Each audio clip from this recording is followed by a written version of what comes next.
Hello and welcome to the Book Bunch. My name is Sam. It is so great to have you guys here for another fantasy recommendations video. This one doesn't have quite as many books as I would have hoped because I decided to take on some mammoth reads this last week. But to make it up to you guys for the next couple of videos, I'm going to do kind of mini episodes of fantasy recommendations. So split it up a bit so that I can continue reading fantasy over the next couple of weeks and present them to you. Sorry, you can hear my baby in the background just playing with their dad.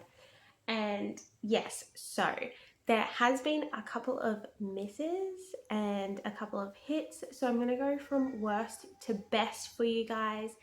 The reason why these are not hits for some of these is because they're not Christian friendly. And you know, for my channel, that is what we are all about. It's about finding wholesome, clean fantasy and science fiction that you guys can enjoy and not have to worry about various content warnings and different things like that, or things that just don't sit well with your spirit. So the first one, which was a big no-no, was The Lies of Locke Lamora. I did go into this knowing that obviously it's a thief story. The second one, he becomes a pirate and everything. So like I knew there was going to be some unsavory content in regards to like language and things like that, because that is to be expected. And to some degree, for me at least personally, I can handle a little bit of language. Just because I have kind of trained my brain to skip over that kind of thing in books. So that doesn't bother me as much, but I'm letting you guys know it's there in case it is something that is a problem for you. However, I have marked this as not Christian friendly overall, because there is a few scenes in there that are just not good. Like there's a few inappropriate scenes, I'll say, that didn't necessarily need to be there. There's like prostitution and stuff involved, and like it didn't end at the door kind of situation.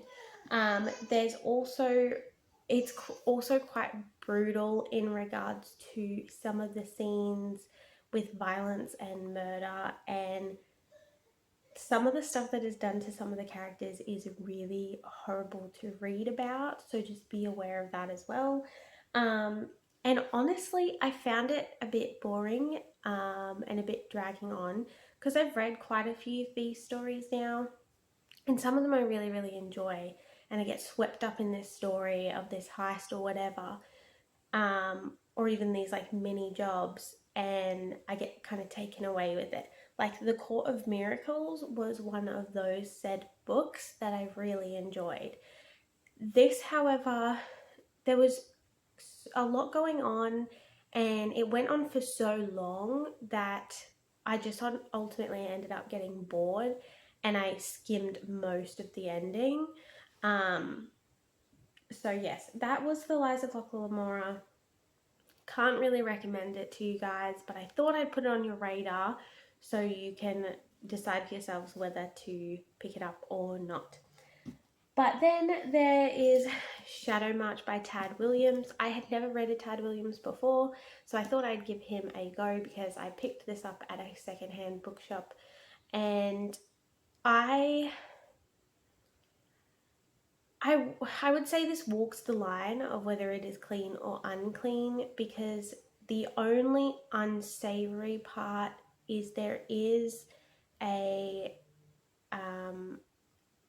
character in there who lives as it's like a side story that I'm assuming in later in the series it will meet up, but there is like this other temple thing, and they have these people who I think they're meant to be kind of like eunuch kind of people, but they can be male or female, and one of the males dresses as a female, and it's not like praised or put in there to elevate that idea, so it didn't bother me that much. And I will give you a little bit of a spoiler. Well, it's not a huge spoiler, but the character does come to a swift end. So it's up to you whether that will bother you or not. I didn't even notice that that's what the character was until like just before they died. Um, there was like one line that made it clear that this character was actually, yeah. Um, but there's that in that. But apart from it, there's nothing else really that unsavory, I would say, in here.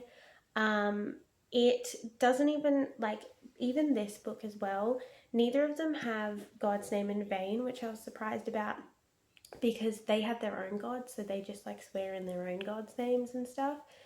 Um, but I ultimately don't think I will continue with the series just because I was a little bit bored. It did drag on quite a lot because it is a long book. Like it was like 700 pages or something, and I feel like with what was going on, because there's a lot of perspective changes, is with the second storyline, which I'm assuming meets up with the main storyline later in the series, I feel like they should have taken that out, made it its own book, and done like one storyline cross to the other storyline and then bring them together. But yeah, I did read the whole thing. Um, it's just like a meh kind of book for me, I guess. Um, but I'd still recommend it. Like, it's still kind of fine for Christians, I would say, to read it. I can't vouch for the rest of the series, but yeah, I don't know that he'll be a future author that I pick up just because I didn't necessarily love his writing and his story. That's all. But it follows this prince and princess, mostly, who are a set of twins, um, and their names are Brioni and Barrack, and they are the younger siblings of the current like prince who is in charge because their father, the king, has been kidnapped, and so the eldest son is in charge and he is making some bad decisions. And the twins end up getting put in charge basically because things happen. And it's not really a spoiler because it happens pretty early on in this book. Like, it's within the first 100 pages and it's a 600-page book, so it's not really a spoiler. But the twins end up in charge and they are trying to work out all this stuff that is happening within the court, as well as the fact that they have found out that there is an evil army of other beings. So they call them the fairy army, but they're not just like fairies, they're like evil things that are coming across from the other side of this thing called the shadow wall, which is like almost like another dimension that divides the land. And they are coming with an army to take back their castle, which is the main castle that you follow. Um, and they're trying to scramble to find out what to do and how to defeat them. And then the second, well, there's actually two other storylines. So the other storyline that I was referencing before is about, you follow this one girl who's like a priestess kind of lady. She's kind of young, and she had joined this group called like the Temple of the Bees or something, and she was just happily living her life with all these other women. They're basically kind of like a nun, but for like this other false deity.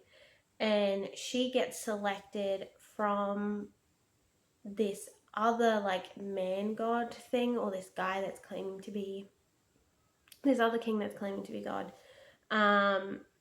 And he selects her to be one of his wives because he's got like 100 wives or something. And like, she doesn't want to, but she doesn't really have a choice, so she goes off to this like sanctuary thing where all these eunuchs are and all these other brides and wives of this guy. And she's just trying to stay alive because everyone's trying to kill each other, because they obviously want to be the only bride. And yeah, so there's that going on in the background. And then there's a third storyline with this guy who's called a Funderling. And I do like them, they were cool. It was probably my favorite part of the story, is there's these guys called Funderlings, and they're smaller than people, but they're not like dwarfs. They're like a separate race, but they still like look like people, if that makes sense. They're just like a smaller version, but not super small, if that makes sense. Like they're probably my my height, because I'm quite short. I'm like 5'1" or 5'2" or something. I'm 156 centimeters, so whatever that is in feet. And yeah, so they're quite small, but they're not like drastically small. Um, and from the descriptions, they still sound like they are the same kind of look as humans. They call the humans big people. And it does explain in there, like, he does say, like, dwarves come from big people, but we are our own thing, kind of thing in this world. And there's these other things called the rooftoppers, which are even smaller people that are like this big that live on the roofs, and they're their own race. And so the Funderlings, they live underground, and they like carve ornate stone and stuff. So similar to dwarves, but also different. And they find this couple find this boy who is a big people boy.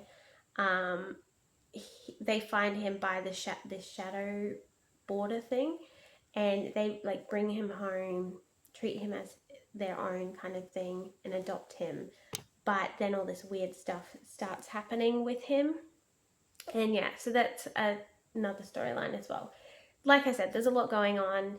It was quite a long journey, and it took me a number of days to actually get through it, mostly because I wasn't super keen to keep picking it up and reading it after the first half of it was over. It kind of made me slow down quite a bit. So yeah, that's Shadow March. Feel free to pick it up if it sounds like something you would enjoy. Obviously keeping in mind those couple of things, but yeah, I don't know that I'd recommend Tad Williams as an author, but let me guys know in the comments below if you've read any of his stuff and if you like any of his stuff, because I'm totally willing to give him another shot. Then there is my copy of Into the Hall of the Dragon King by Stephen Lawhead. My covers, I took them out of the box because I got it as a box set, as you saw in my last haul.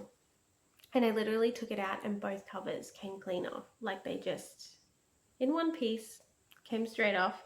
I think I'm going to try and contact them back on or something. But yes, this is In the Hall of the Dragon King, which I'm like, it's a really good series. I'm really enjoying it. I definitely will continue and read the whole thing. It is very YA though. Like, it's definitely written for people who are about 16 to 18, I would say, maybe even 15 to 18, because it's very old school fantasy, but the language is and the writing is slightly young. Like you can kind of tell, not enough to bother me, but definitely enough for me to go, okay, I'm slightly too old, if that makes sense. I would still give it a 4 out of 5 stars. Definitely still recommend it to you guys. And if you guys have any teenagers around that age, definitely get them a copy of this. But like I said, if you're a bit older than that, still give it a go because it's still quite good. It's just not quite good enough to be a 5 out of 5, if that makes sense. It's my first Lawhead, and I'm thrilled that I enjoyed it so much because it gives me hope for that big stack that I got in the last haul. Definitely keen to see how his adult series go, because that'll be a big thing for me if I really enjoy his adult writing, because you can get a lot of his stuff at secondhand shops here in Australia. Like every other one has a Stephen Lawhead book.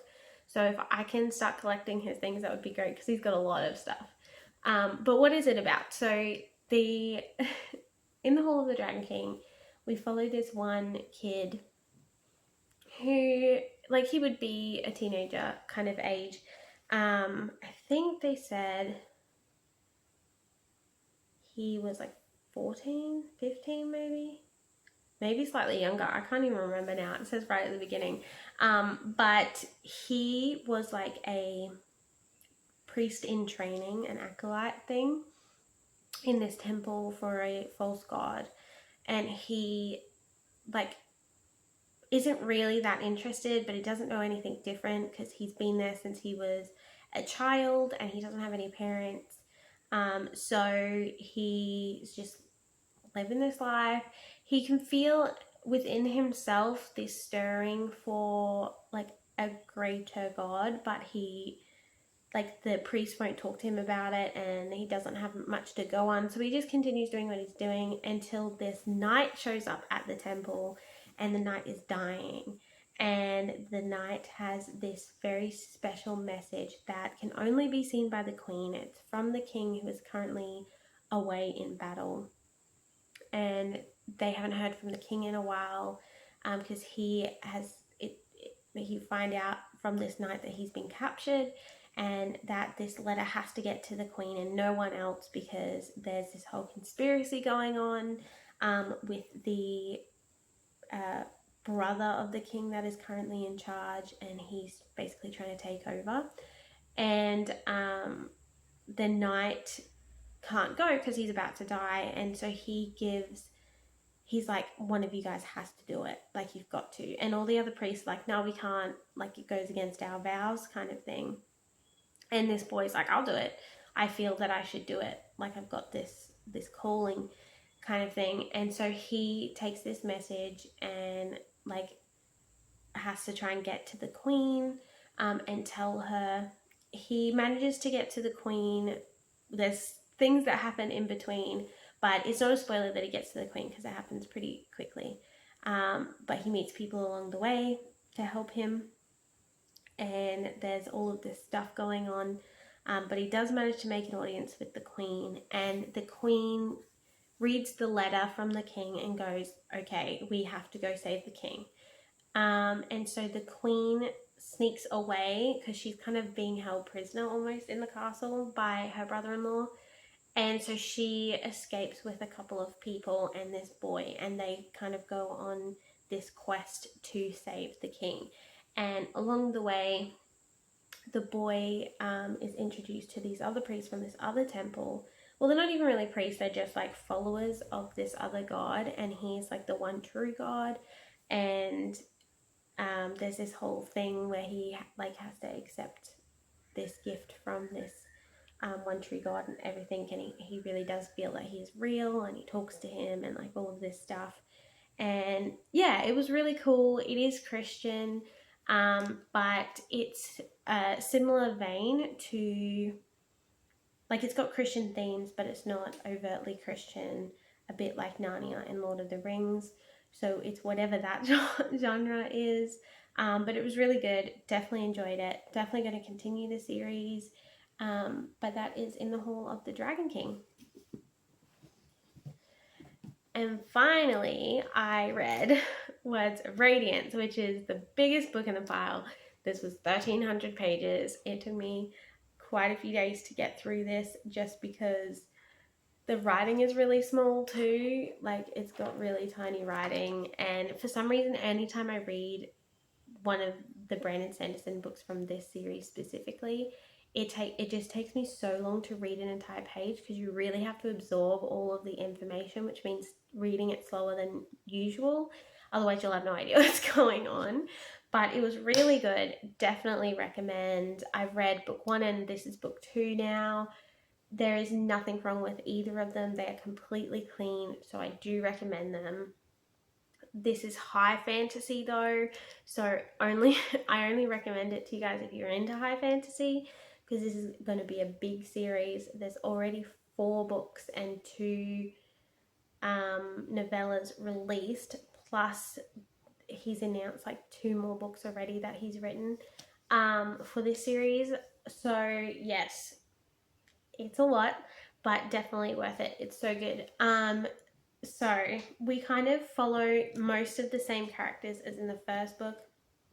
which is Kaladin and Shallan.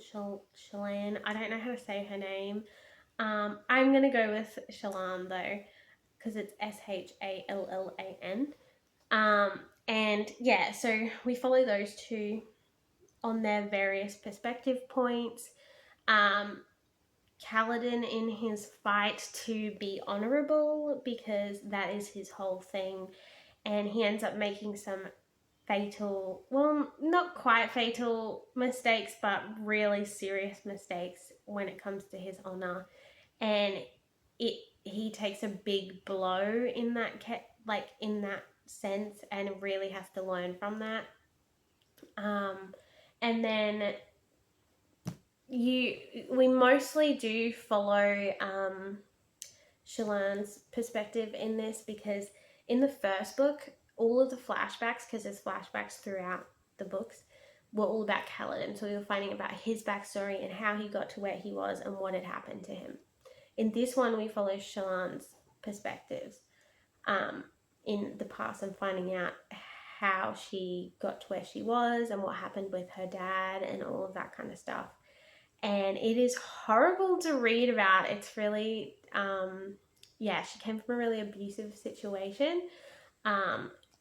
It wasn't enough to like trigger me or anything like that, so I don't know if it would be needed to say as a trigger warning. But yeah, she didn't have a happy childhood like she should have. And it kind of messed her up a bit.